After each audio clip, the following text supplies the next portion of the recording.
உனக்கு என்ன, நீ நாளைக்கு செத்துருவ. சுகரே இல்லாம நீ வந்து செத்துருவ. என்ன பண்ணுவ?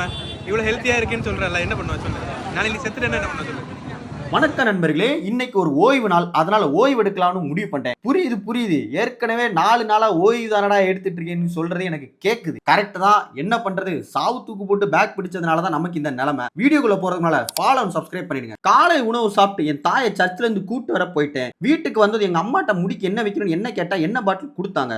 பாத்தீங்களா, மினிமலிஸ்ட் டப்பால எங்க அம்மா ஆயில் நிரப்பி வச்சிருக்காங்க. நானும் என்னோட மண்டைக்கு ஆயில் வைக்க ஆரம்பிச்சிட்டேன். என் தாய்க்கு நிறைய வேலை இருந்ததுனால நானே வச்சுக்கிட்டேன். நமக்கு எடிட்டிங்ல வேலை இருந்தனால எடிட்டிங்ல உட்காந்து எடிட்டிங் முடிச்சு வீடியோ போஸ்ட் பண்ணிட்டு வீட்டு வேலைகள் பண்ணலாம்னு முடிவு பண்ணிட்டேன். ரொம்ப நாளா இந்த மிரரை கிளீன் பண்ணணும்னு நினைச்சிட்டே இருந்தேன். அதனால முதல்ல ஸ்க்ரூ டிரைவர் எடுத்து ஸ்க்ரூவை ரிமூவ் பண்ணிட்டு வெளியே போய் அந்த மிரரை நல்லா தண்ணி ஊற்றி கிளீன் பண்ணிட்டு காய வச்சுட்டு நானும் குளிச்சுட்டு மதிய உணவு சாப்பிட்டு காய வச்சு மிரர் எடுத்துட்டு திரும்ப ஸ்க்ரூ டிரைவர் போட்டு ஃபிக்ஸ் பண்ணிட்டு அதுக்கப்புறம் நம்ம கோம்பெல்லாம் அதில் அடுக்கி வச்சுட்டு பார்த்தா மஜாவா இருந்துச்சு. சாயங்காலம் போல பேங்க்ல போய் பணம் எடுத்துட்டு நம்ம வண்டிக்கு ஜூஸ் குடிக்க வச்சுட்டு கறி கடைக்கு போய் கறி வாங்கிட்டு நம்ம நண்பர்களான சித்தனையும் ஷாலின் மாமோட டீ குடிக்க கிளம்பிட்டோம். அங்க போய் காஃபியும் டீ எல்லாம் வாங்கிட்டு நம்ம சித்தனுக்கும் நமக்கும் ஒரு சின்ன வாய் தகராறு உண்டாயிட்டு இந்த ஃபிஃபா மேட்ச் பத்தி கொஞ்ச நேரம் அட்டி போட்டு நாங்களும் கிளம்பிட்டோம். நானும் வீட்டுக்கு வந்துட்டு சால்வினும் சித்தனுக்கு ஒரு பாய் சொல்லிட்டு இரவு உணவு சாப்பிட்டு மீன் மாத்திரை போட்டு hair care and skin care எல்லாம் பண்ணி டே முடிச்சிட்டேன். நாளைக்கு ஒரு வீடியோல பார்ப்போம். பாய்.